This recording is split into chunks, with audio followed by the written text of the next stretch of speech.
बना ले तुहरा के दुल्हनिया।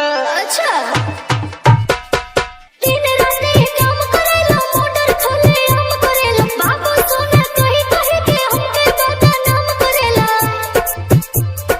ए जानू दिन रात काम करेला मोटर खोले हम करेला बाबू सोना कही कही के हमके बदनाम करेला।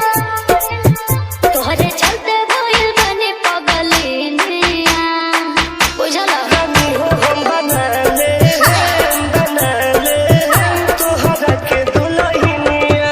अच्छा अगर कोनो बोली तो हिला दे हम पटना रे रजधनिया। बर्बाद कर दे। ठीक है बा।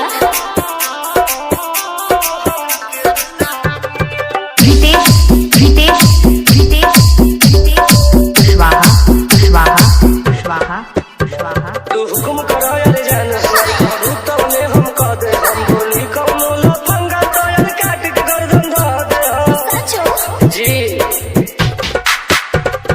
कितना बेरी जेल हो गइला हो ये सब जान तो गइला हो। तो का करी रे दिल में छेद जैसे छेदता तेनिया काहे हो। रानी हो हम बना ले तुहरा के दुल्हनिया। अगर कोनो बोली तो हिला दे हम पटना रे रजधनिया। कौन ना खोखी हाँ